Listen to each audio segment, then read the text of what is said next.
Hi everyone. Welcome to day 3 of our memoir challenge. I definitely got a lot more submissions last night and today for this one, so I'm really excited to share them with you, and I'm hoping that this continues to grow and we can go into next week. I actually already have some ideas for next week's calendar, so get excited.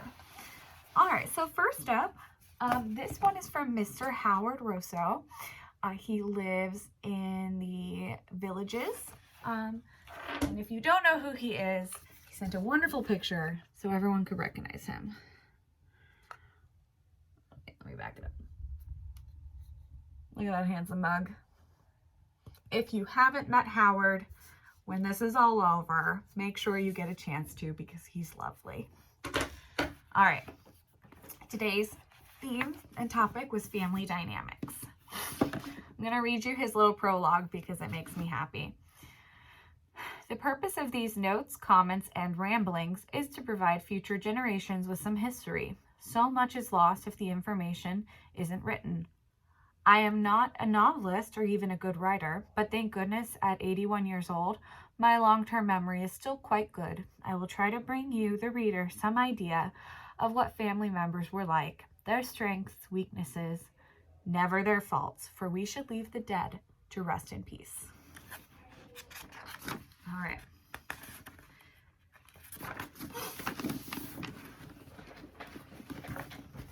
Born February 12, 1929, at home to Lyle and Iva Rosso.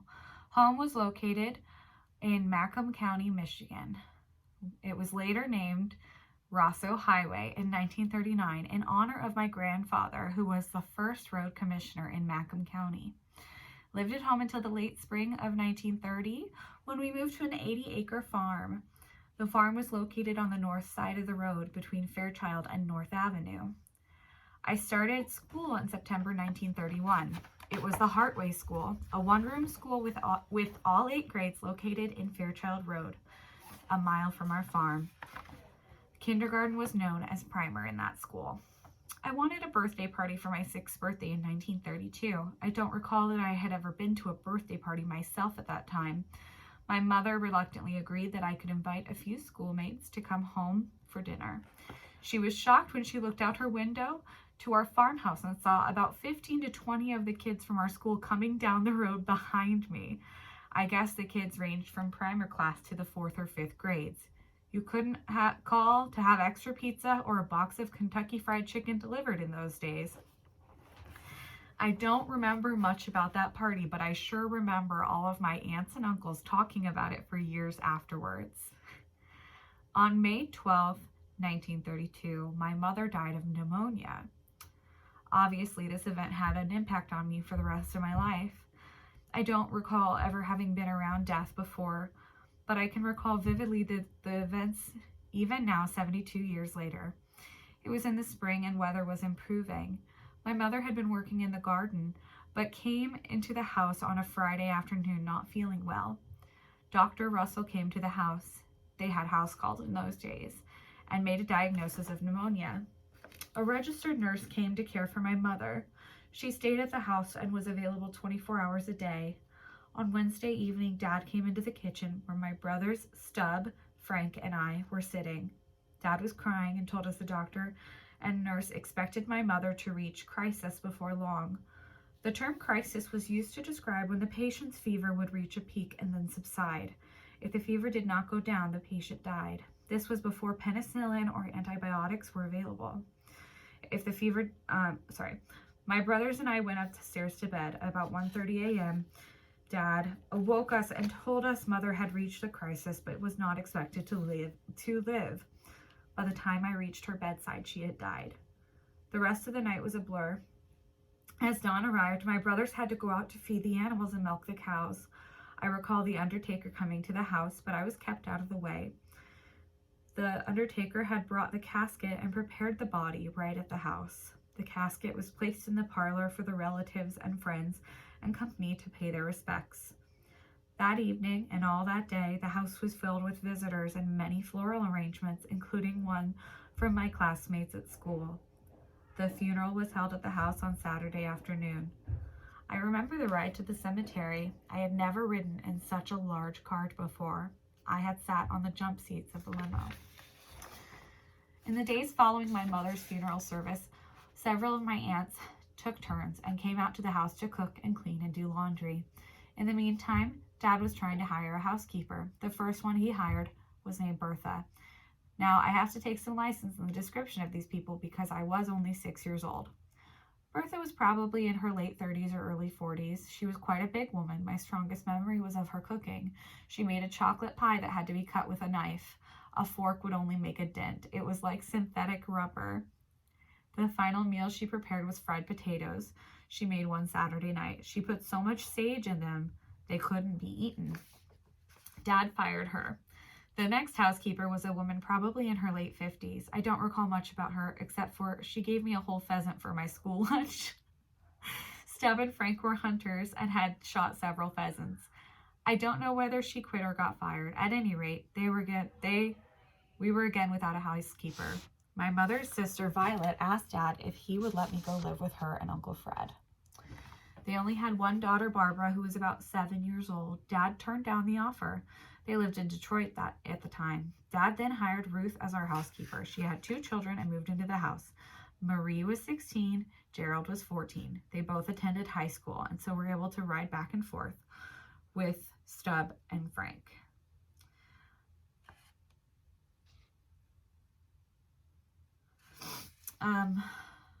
Now, as a 6-year-old, I guess I had pretty well done as I pleased since my mother's death. That changed. I now had to brush my teeth every day, wash my hands before meals, go to bed at a regular time, eat a balanced diet, not just meat and desserts. And at any rate, I guess I rebelled against some of the rules. One day, I locked Ruth in the cellar until somebody in the house let her out. Another day, in jest, I threw a raw egg at her. I don't recall her ever laying a hand on me, but I learned to behave. Dad and Mom were married June 23rd, 1933. Their wedding was held at Aunt Flora and Uncle Walter's home in Grosse Pointe. Oh, he married the housekeeper. That's sweet. Stub was Dad's best man, and Marie was her mother's maid of honor. Dad's parents and all of his brothers and their wives were present, as well as Mom's brothers and sisters and spouses. It was a good-sized crowd. There's a lot more, but I think that's a really sweet family dynamic story. Every family is different, and thank you for sharing that. Howard, I love hearing Howard's stories. They're always good.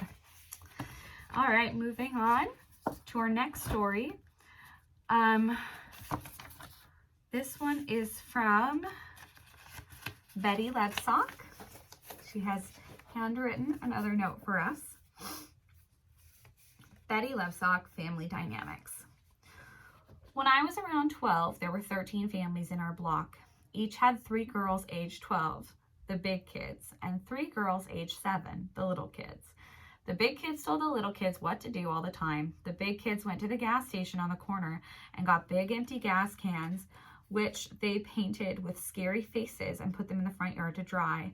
The big kids told the little kids the gas cans were on top of the grass were dragons. The gas cans that were on top of the grass were dragons that lived below and would come out if they didn't mind. Them. As we grew older, my sister and I did not get along too well. I went to school first, and when I came home, I found my sister had worn my clothes to her school. This made me very unhappy. Then when my sister and I were small, Mother and Daddy belonged to the Utah Club. My mother saved $25 a week so they could go to the formal dance once a month. They both looked so elegant. Those turned out to be great days. P.S. When we were married, we were best friends. Her sister, Betty Lebsock. I think that's pretty common, Betty. I remember fighting with my sisters a lot when I was younger, and now we are best friends. So that's pretty great. All right, our next submission is from Mr. Phil Rosiska, the one and only president of the Resident Council. He's lived here a while, so I'm really excited to to get the submission from him. Thank you, Phil. My grandfather was one of 5 brothers who came to America at the turn of the last century from their home in, I'm going to mispronounce this, Friedrich Mystic Moravia, in what was then known as Austria-Hungary, then Czechoslovakia as we were growing up, and is now the Czech Republic. He was the oldest. The others were František, Anton, Leopold, and Andrew. They all settled in New York City at first. Anton served in World War I, where he was made a cook. The army didn't want him to see action, since he was a recent immigrant from the country of one of our enemies. Oh. I remembered visiting him at a VA hospital in upstate New York on our way to or from summer vacations on the St. Lawrence River. I don't know when, but Andrew moved to Buffalo and changed his last name to Brown. Story goes that he was having difficulties with a foreign-sounding last name. We visited him and his family several times. The really interesting story I wanted to tell you about is František, or Frank, as we refer to him. He left New York a long time before I was born, and according to the family, he went out west. No one ever heard from him thereafter, and had no idea where he went or what happened to him. About 20 years ago, I discovered a website on Czech family histories. On it, I found a mention of my great-grandfather Johann and his first wife Mary.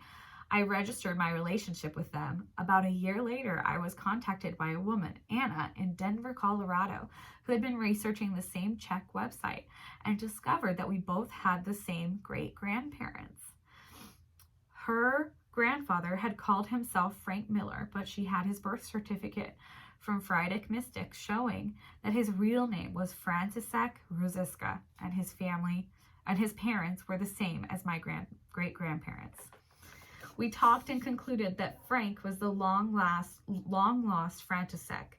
The clincher was when we exchanged photos of Frank Miller and my grandfather, there could not have been a stronger resemblance. Unfortunately, this mystery was solved long after all the brothers and their children had passed away.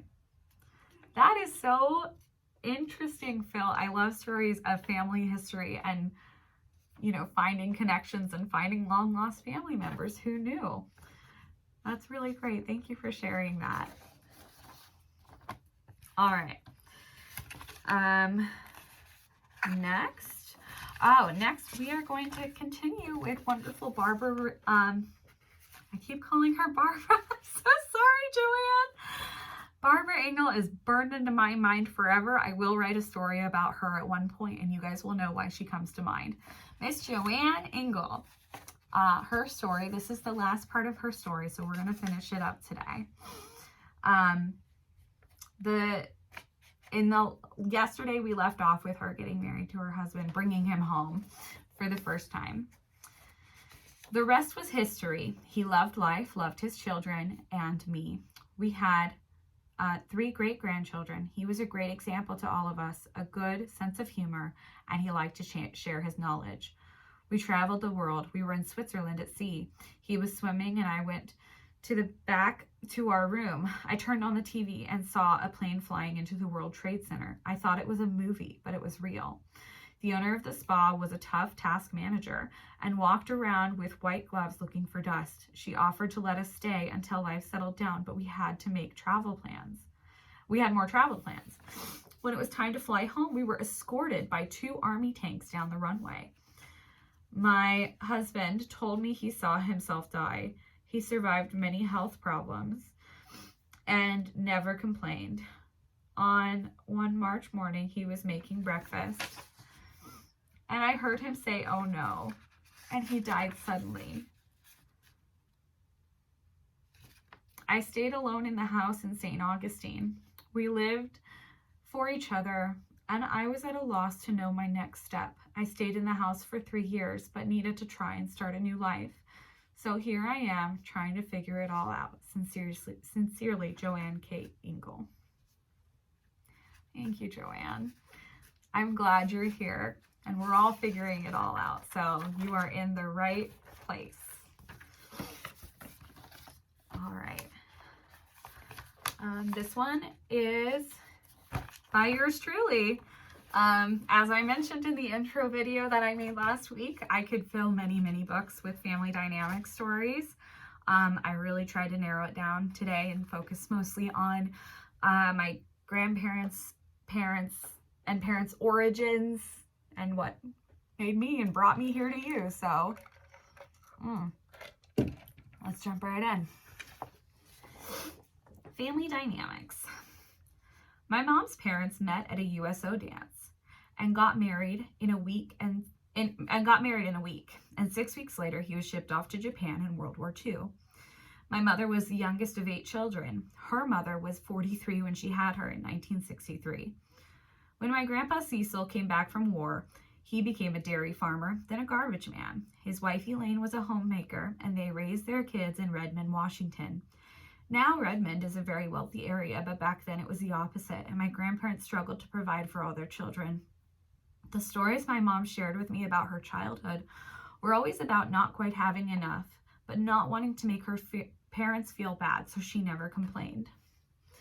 My mom's siblings all have varied stories about growing up in Redmond.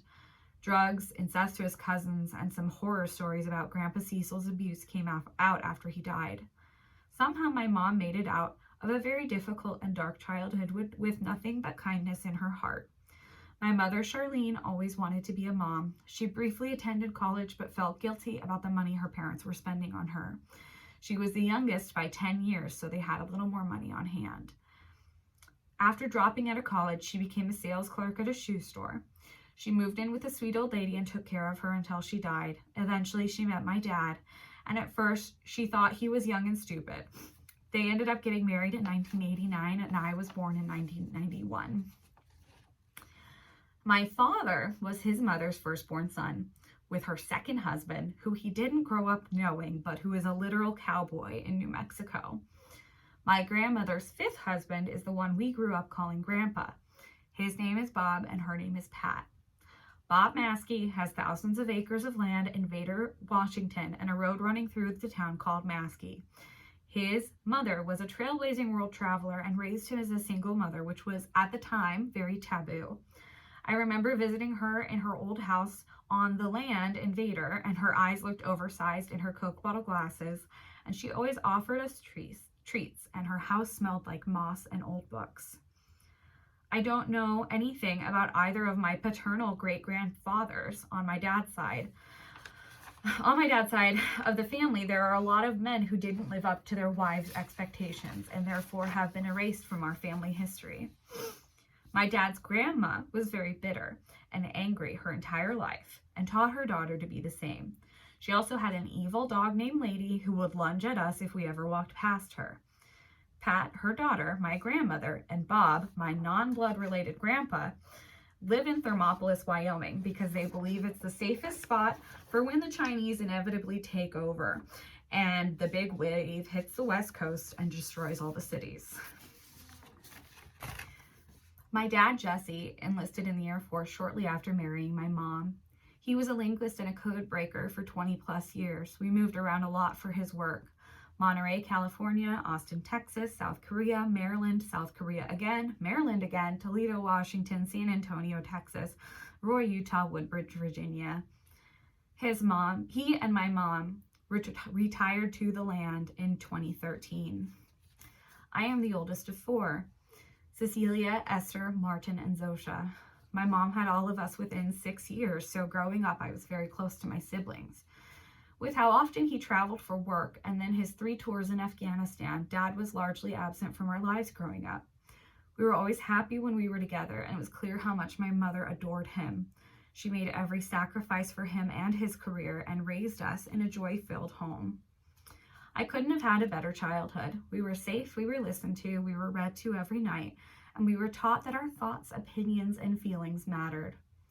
My mother was selfless to a fault, and I wish I could have spent more time showering her with gifts and love and all of the attention she deserved.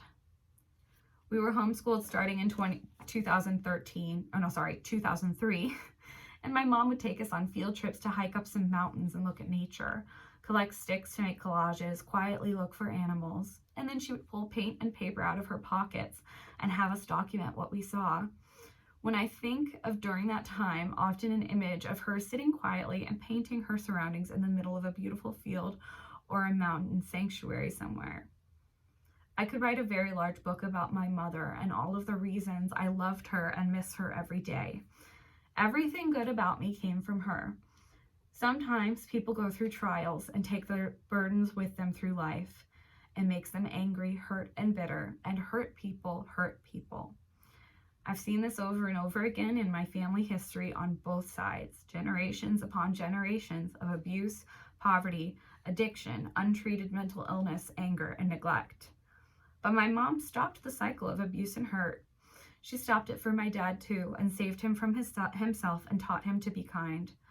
Without her, he has fallen back into old habits and is a very different person than the man I knew growing up. There's only so much we can control in life, but the peace and general atmosphere of my home is something my husband and I make a high priority. I try to make my home a welcome place for everyone and maybe make a difference, just like she did.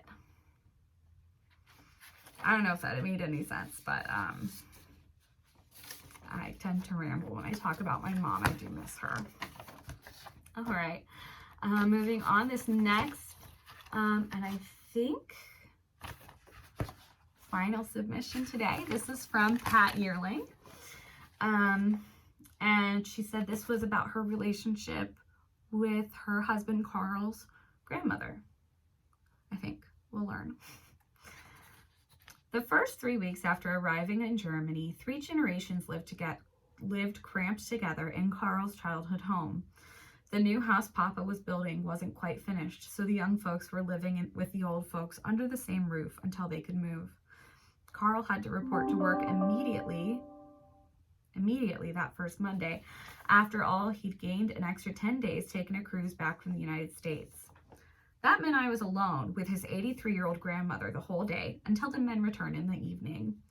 Carl's grandfather was in the house too, but he just sat in his chair at the far corner of the kitchen and didn't have much to say.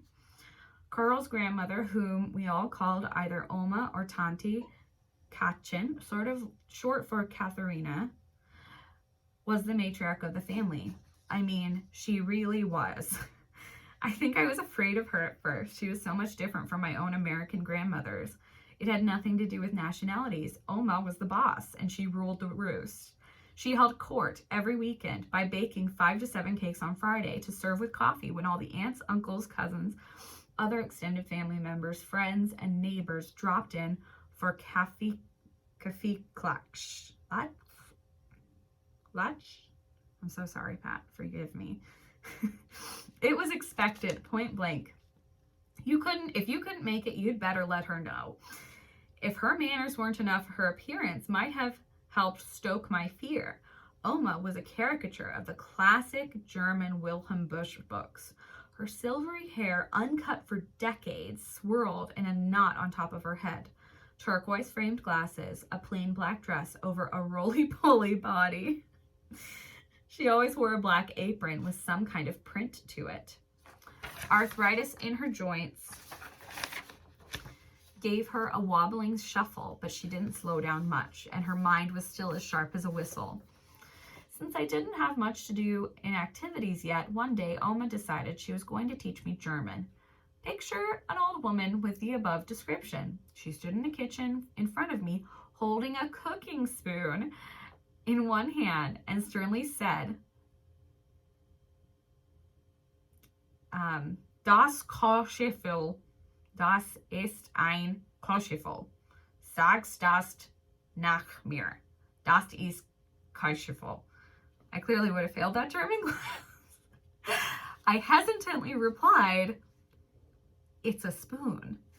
999, and then she repeats the German. I stammered, Kosch, Luf, L. She insisted more. Das Ganze, das ist ein Koschiffel. I tried again. Das ist ein Koschiffel.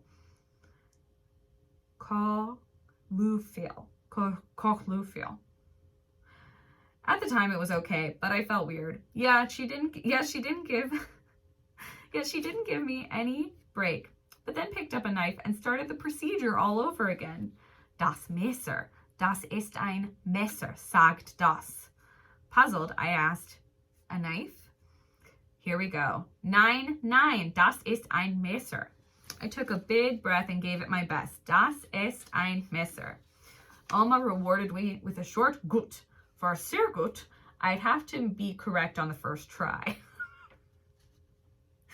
The whole afternoon was spent that way in the kitchen. Oma would select an item from the cupboard, drawer, or wall, say what it was in German, and I'd repeat after her. It was exhausting and frustrating for me. I am not a learner by ear, but must see it on paper to memorize what I am hearing. So by the time she returned to the Koschlöffel, I couldn't remember anymore.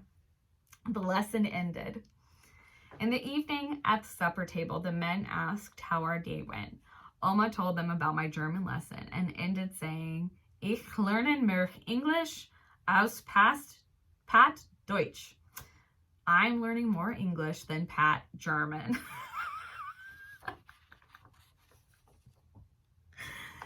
I'm learning more English than Pat German. That brought a round of laughter. Thank you, Pat. Oma sounded like a queen. Thank you for sharing that story. And thank you to all of these submissions. My stack is getting thicker every day, which makes me really happy.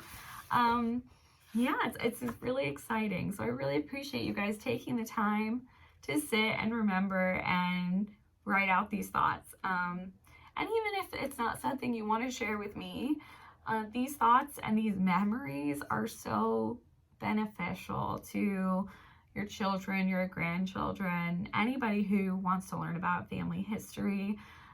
This is the stuff that they're going to cherish. So I really, really appreciate everybody taking the time and participating. It's not just for activities, it's for all of us, for, you know, remembering better times. Right now we're kind of stuck in a stagnant era of COVID. So why not share some memories? Tomorrow's subject is vacation memories. So I look forward to hearing about all of your vacation memories. Remember, it doesn't have to be positive. It can be a negative vacation memory.